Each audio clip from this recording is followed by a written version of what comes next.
Lakini tunaona mtu mwingine, mfano mwingine, habari ya Enoko.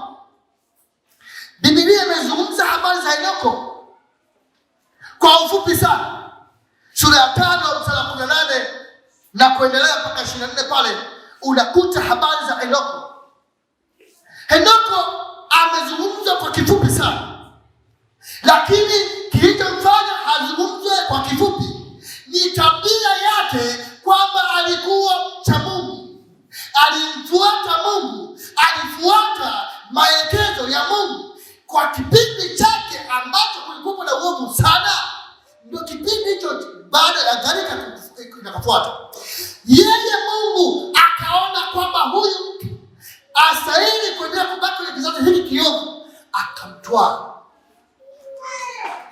Enoko, akatwaliwa na Mungu.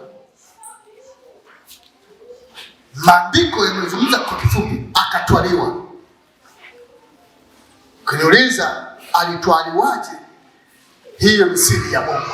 Halo? Amen? Ama alipaa au aliyeyuka, tunamwachia Mungu. Tuliwezalo kuliona kwenye maandiko tunalifuata, tusiloliona tunaliacha, tunamwachia mwenyewe. Amen? Amina.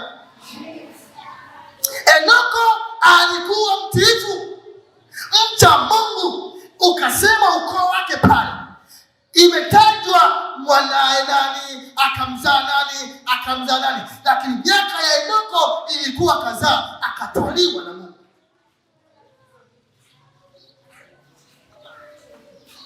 Kumbe Mungu anapendezwa na wanamfuata, ila anachukizwa na wanaomkana.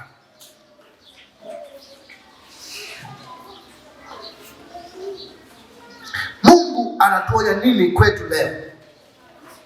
Nini leo Mungu anatuonya? Nini leo kanisa la leo analionya? Nini leo Mungu anakuonya, analionya? Tulikuwa tunafuatilia kitabu cha Zekaria wiki mbili sasa. Zekaria sura ya 1 mstari wa 2 mpaka wa 6 anazungumza habari ya kuonya wana wa Israeli, yaani taifa la Yuda. Anawaambia msiwe ninyi kama baba zenu. Nina hasira juu ya wazazi wenu. Nina hasira juu ya wazazi wenu ama babu zenu, au babu zenu wamenikasirisha. Anawaambia Yuda kwamba wazazi wenu wamenikasirisha sana. Wamenikasirisha.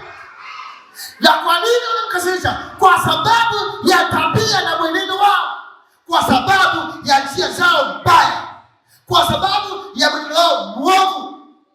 Mungu akakasirika, lakini akaonya, akasema ninyi msiwe kama baba zenu.